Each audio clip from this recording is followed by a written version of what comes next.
The mourning period for Herbert Wigwe, Chizoba Wigwe his wife, Chizi Wigwe his son, is set to commence with a funeral ceremony at the prestigious Eko Hotel in Victoria Island, Lagos. The family extends an invitation to friends, well-wishers and colleagues to join in commemorating the professional legacy of Herbert Wigwe. Tributes were written and read by friends, relatives, well-wishers, family members, and so on. Touchi Wigwe, daughter of Herbert Wigwe, also read a very touching tribute to Herbert Wigwe, her dad. Here is the video. I always used to tell my father that I really hated public speaking. And he tried to convince me that he hated it as well, but it's just something he had to do. So I'm gonna try my best to be fearless. Oh God.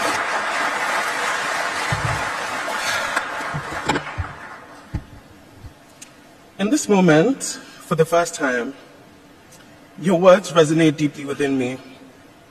No longer do I want to tilt my head and squint my eyes in confusion. You are simply extraordinary.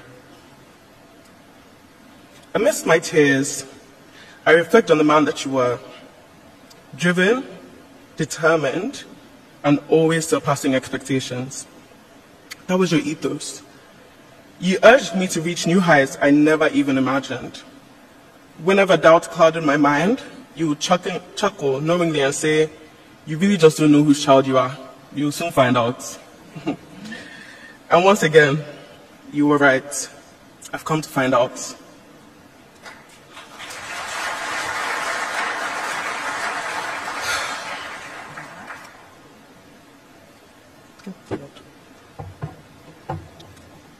I could never fathom how you managed to do it all.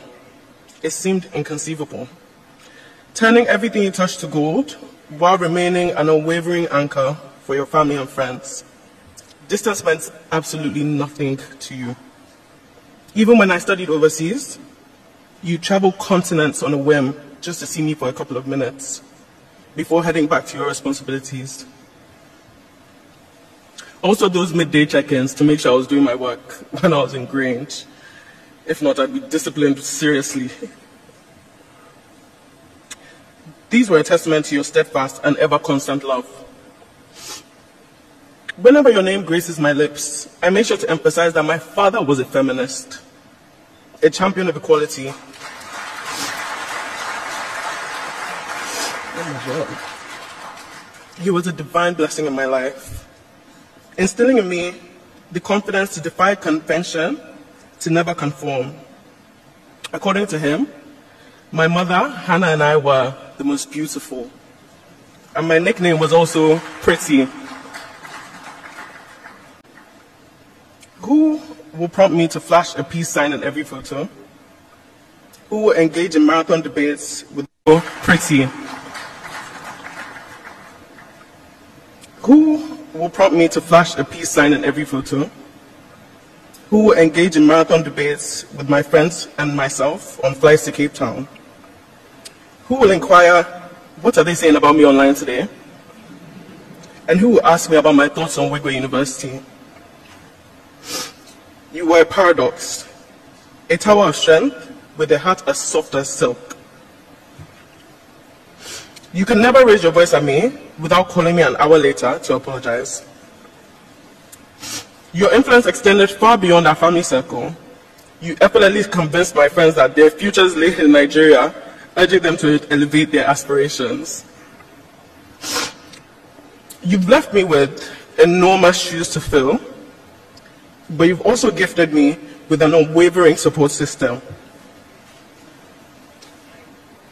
You nurtured your relationships with such care that you bestowed upon me fathers to guide and protect me. For that, I'm eternally grateful.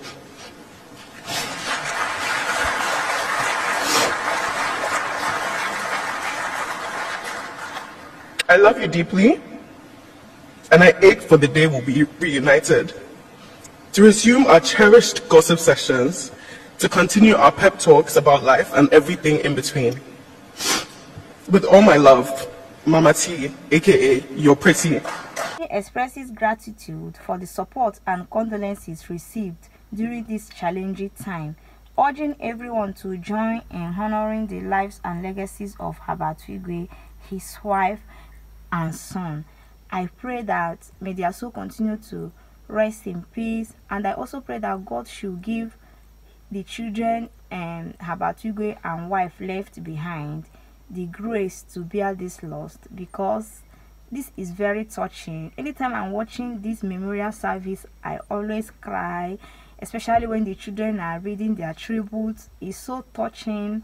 It's so touching. I just pray that God should give them the grace to bear this loss. Okay, so is well, let's also not forget to put them in our prayers for God to comfort the family.